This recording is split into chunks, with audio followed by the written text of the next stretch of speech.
السلام عليكم ورحمة الله وبركاته، طلاب تالتة إعداد الأعزاء، كل عام وأنتم بخير. أوشكت رحلة الصف الثالث الإعدادي على الانتهاء، فيا رب أسأل الله العلي العظيم أن يكتب لكم التوفيق والنجاح، وأن يقلل تعبكم ومجهودكم على مدار الترم، وأن تحصلوا على أعلى الدرجات بإذن الله. دي مذكرة المراجعة النهائية للعلوم، طبعا مذكرة شاملة فيها كل ما تحتاجون إليه من أسئلة المصطلح وأسئلة علل وأسئلة اختر والمسائل المقالية والأسئلة الموضوعية، وكمان في بعض النماذج المحاكية لامتحانات آخر العام. مطلوب منك أولا الاستعانة بالله في كل شيء، ثم ثانيا وانت إن شاء الله في المراحل النهائية والأيام الأخيرة قبل الامتحانات مش مطلوب منك المستحيل، ولا بنطلب منك حاجة أكبر من طاقتك، لأن ربنا يقول في كتابه العزيز: لا يكلف الله نفسا إلا وسعها. فالمطلوب منك التركيز، مذاكرة أول بأول. في الامتحان ما تستعجلش، ابدأ بالسؤال السهل فالسهل فالسهل، فتلاقي الأمور بالنسبة لك لو المادة كلها طلاسم هتلاقي كل حاجة بدأت تتحل، وإن شاء الله تكون سهلة. فنبدأ إن شاء الله كده مع بعض بسؤال المصطلح العلمي، وده بيقول لي فيه إيه؟ واحد: تغير موضع جسم بالنسبة لجسم آخر ثابت بمرور الزمن، أو تغير موضع جسم بالنسبة لجسم آخر ساد مرور الزمن. دي كنا اتكلمنا عليها، قلنا ده مصطلح يعبر عن الحركة. المسافة المقطوعة خلال وحدة الزمن أو معدل زمني للتغير في المسافة اللي كان قانونها عين هتساوي ف على زين. يبقى ده كان مين؟ كان السرعة. السرعة التي يتحرك بها جسم عندما يقطع مسافات متساوية في أزمنة متساوية. خد بالك، قال لي مسافات متساوية والأزمنة متساوية، ده معناه إنه يقصد، عايز هنا مين؟ السرعة المنتظمة. عايزة تكون الإجابة عندك السرعة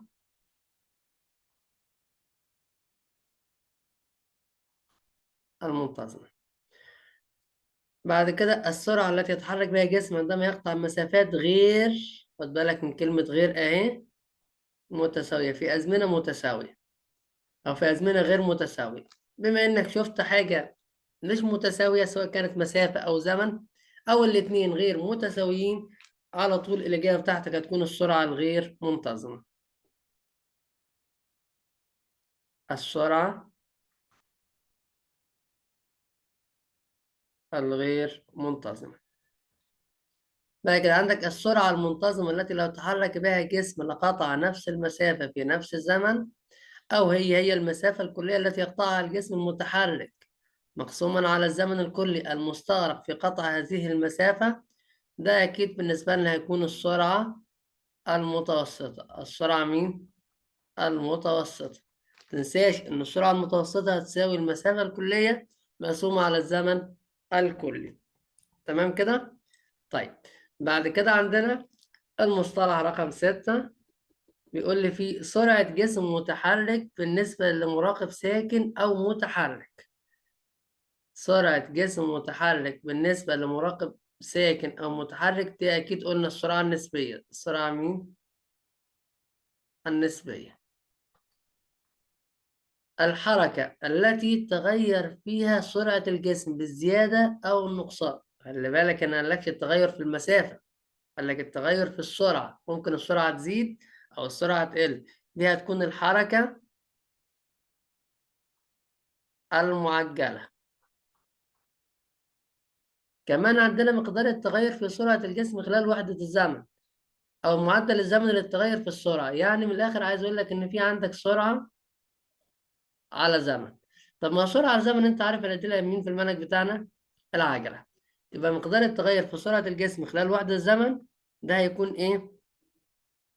العجلة. هيكون مين؟ العجلة بالنسبة لنا.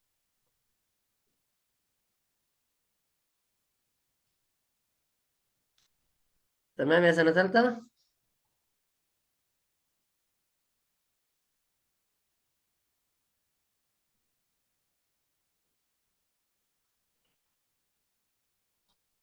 مش علشان نكمل، طبعا لو رجعت بالفيديو هتلاقي كل حاجة موجودة عندك في الفيديو. عشان ننظف الشاشة عشان نمر على الصفحة اللي بعدها.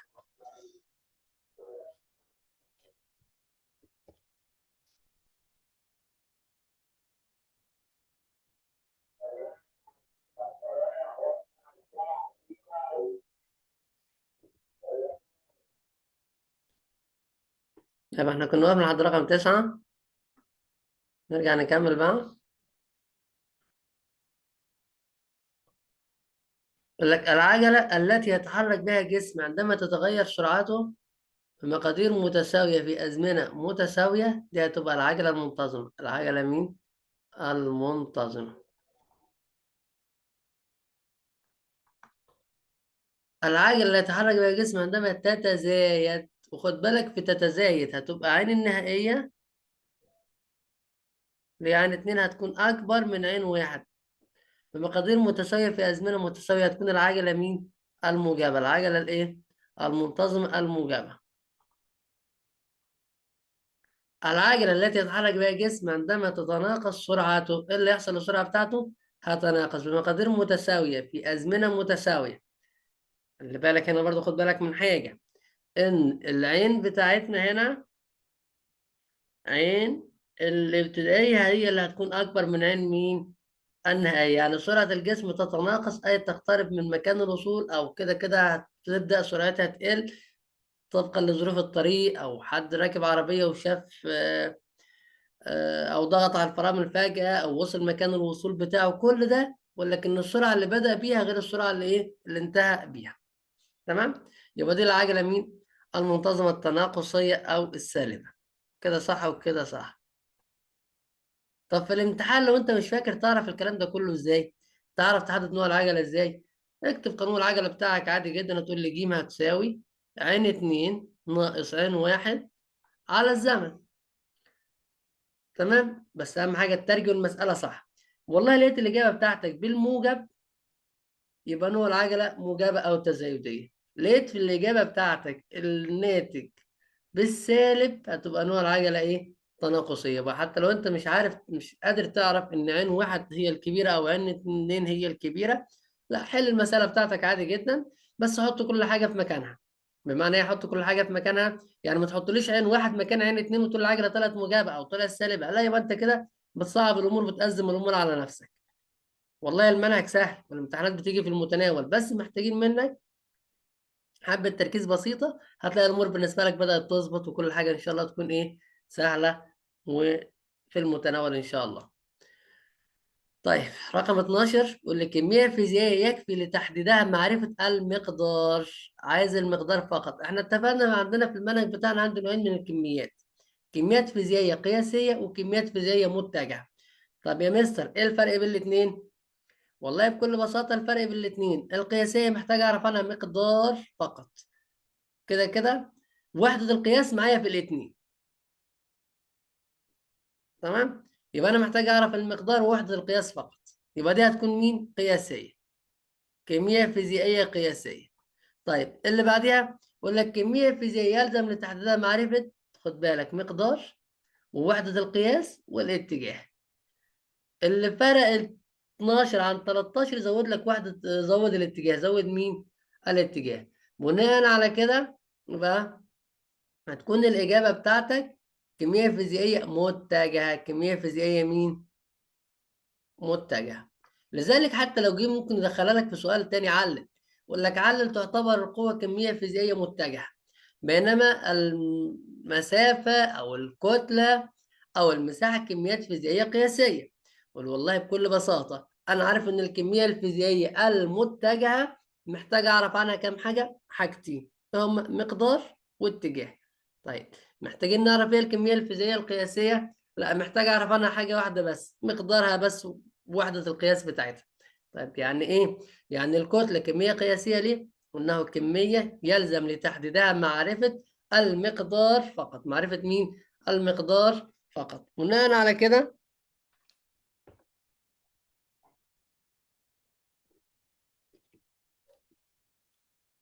بناء على كده تحط الإجابة بتاعتك. طيب القوة كمية متجهة ليه؟ عشان بكل بساطة محتاج أعرف أنا كام حاجة؟ حاجتين، مقدار واتجاه. مقدار ومين؟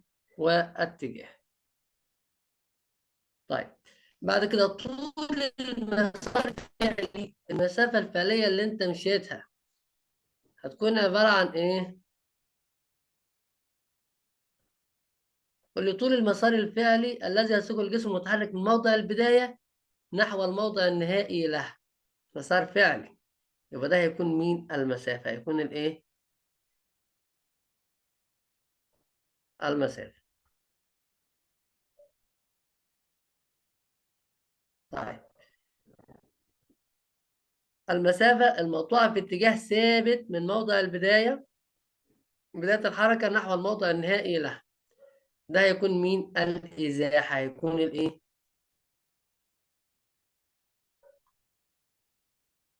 الإزاحة. طيب حاجة تفرق بين المسافة والإزاحة أهو، مثلث فيثاغورس أشهر حاجة إحنا متعودين عليها.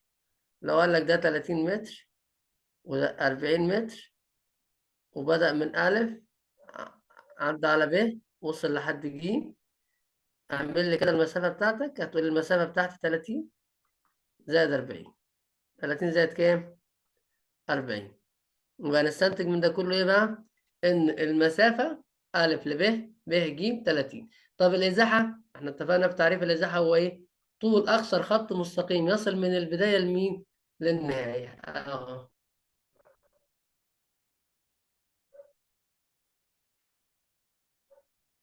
اللي هو ألف ج مباشرة، ألف ج إيه؟ مباشرة. طب لو طلب منك المقدار ده من تحت الجذر، هتقول لي 30 تربيع زائد 40 تربيع، هيكون التوتال بتاعك كله كده كام؟ جذر 2500 هيساوي 50 متر في اتجاه مين؟ ألف ج. تمام؟ طيب المسافة الكلية المقطوعة خلال وحدة الزمن ده هيكون عبارة عن إيه؟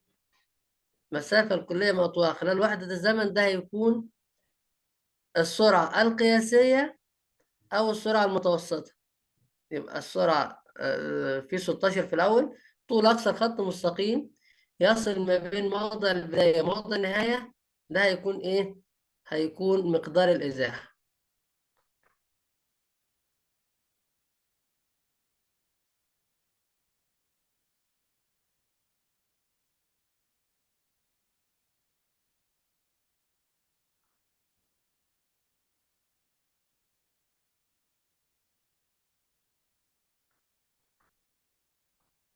طيب المسافة الكلية المقطوعة خلال وحدة الزمن ده هيكون مين؟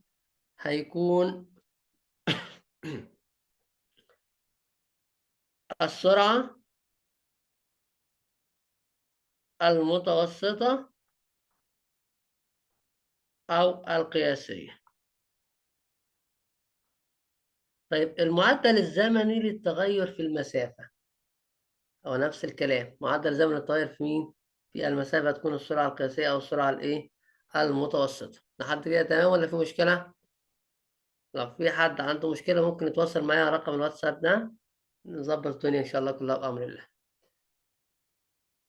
طيب ننظف ده كله.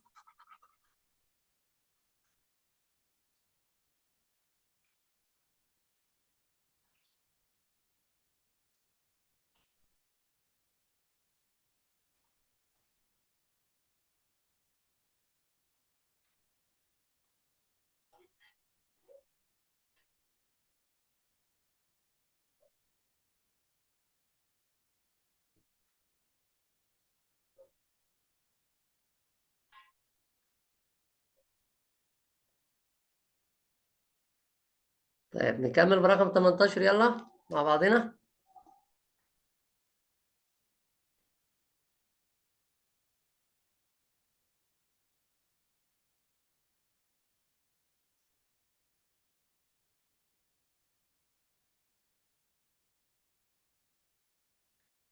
طيب الإزاحة الحادثة خلال وحدة الزمن. إزاحة يعني كمية متجهة، على زمن يعني سرعة متجهة، يعني سرعة مين؟ متجهة. أو المعدل الزمني للتغير في الإزاحة نفس الكلام، سرعة متجهة. يبقى لحد كده لاحظ إن إحنا خلصنا المصطلح العلمي للوحدة الأولى كاملة.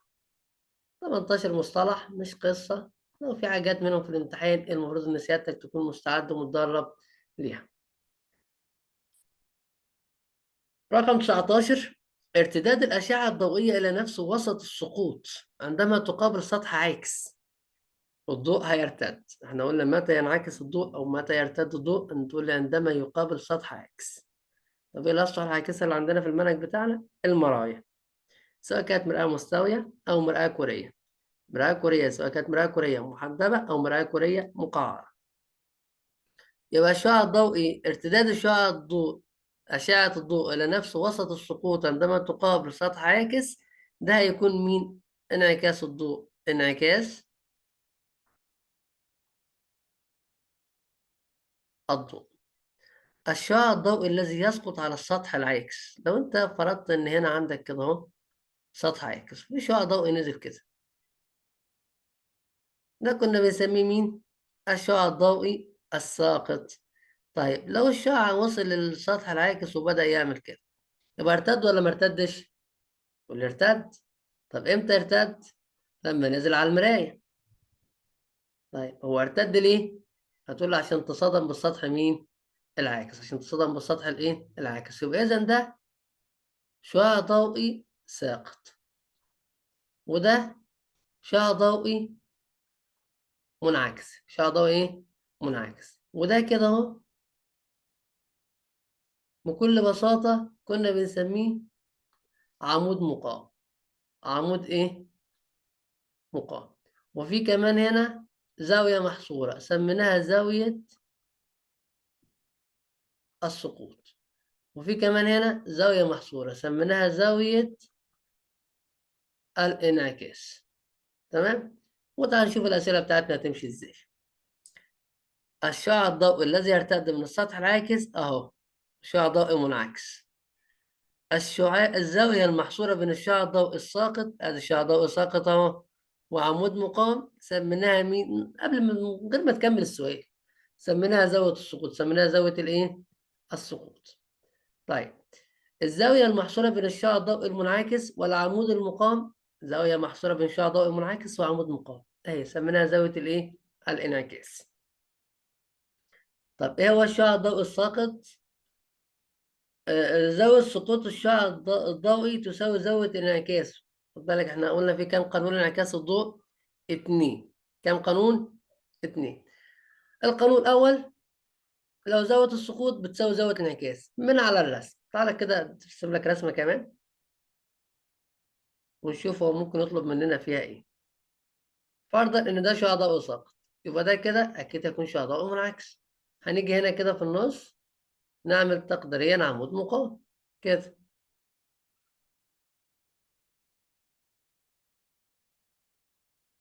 طيب العمود المقام ده هيكون عبارة عن ايه؟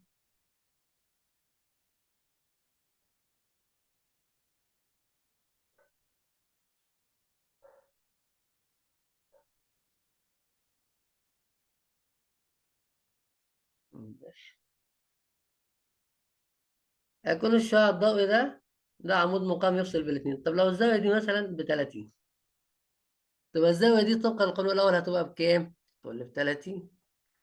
تمام؟ طب لو جيت كده ادالك رسمة بالشكل ده وعمل لك شعاع كده، وقال لك الزاوية دي ب 20 مثلا، وحد زاوية السقوط وزاوية الانعكاس، وشوف كلهم يطلعوا بكام. أول حاجة تفكر فيها تروح عامل عمود مقام. تعمل عمود إيه؟ مقام بالشكل ده. تمام؟ طيب لاحظ حاجة، إيه اللي هتلاحظه؟ إن العمود المقام مع السطح العاكس ادانا زاوية قياسها 90. صح كده ولا إيه؟ اللي صح كده. طيب ال 90 دي أنت معاك جزء منها معلوم 20. تمام؟ يبقى فضل كام عشان أكمل دي 90 درجة؟ تقول لي سهلة، 90 طرح 20 تطلع معايا في 70 درجة. يبقى بالظبط، يبقى قياس الزاوية دي كام درجة؟ عندك 70. طيب يا مستر، هو المراية بتعمل انعكاس منتظم ولا غير منتظم؟ انت في المنهج بتاعك عليك انعكاس منتظم. يبقى اذا لازم يخضع الانعكاس لقوانين الضوء، يخضع لقوانين الانعكاس. يعني ايه؟ يعني الزاوية الشعاع ده بما انه نزل هنا فهيرتد معانا بالشكل ده. تمام كده ولا مش تمام؟ تقول لي تمام يا مستر. طب ارتد معاك بالشكل ده، يبقى الزاوية، ارجع للرقم 24 هنا، زاوية السقوط بتساوي زاوية الانعكاس، يبقى إذا الزاوية دي بكام؟ ب70 درجة. تمام؟ فضل معاك هنا كام؟ 20 درجة. طب أنا عايز أتأكد كلام حل صح ولا غلط؟ تقول لي والله بكل بساطة، مجموع قياسات الزوايا في الدايرة حول نقطة بيساوي 360 درجة. تمام؟ طيب أنت مش معاك ال 360 درجة. تمام كده؟ طيب يبقى إيه اللي معانا دلوقتي؟ تقول لي معانا بكل بساطة المفروض نص الدايرة 180 درجة. طيب جمع الزوايا اللي معاك، هتقول لي 20 و70 90، وادي 20 110، وادي 70 رجعت معايا ل 180 درجة. يبقى أنا كده كلامي صح 100%. تمام؟ رقم 25، الشعاع الضوئي الساقط والشعاع الضوئي المنعكس والعمود المقام من نقطة السقوط على السطح العاكس تقع جميعا في مستوى واحد عمودي على السطح العاكس. قبل ما تقول لي ده إجابة إيه؟ بص كده معايا. قال لك الشعاع الضوئي الساقط والشعاع الضوئي المنعكس، أنا باخد من هنا أهو، أرسمها لك هنا أو أوري لك على الرسم هنا، والعمود المقام، الحتة دي كده اسمها نقطة السقوط، كلهم بيقع في مستوى عمودي على السطح العاكس. يبقى ده اسمه ايه؟ قانون التاني، القانون التاني لانعكاس مين؟ الضوء. تمام كده؟ وانا اكتفي بهذا القدر في الفيديو الصغير ده عشان الفيديو ما بقاش كبير، ما تزهقش مننا، ونشوفكم ان شاء الله على خير في الفيديوهات الجاية. السلام عليكم ورحمة الله وبركاته.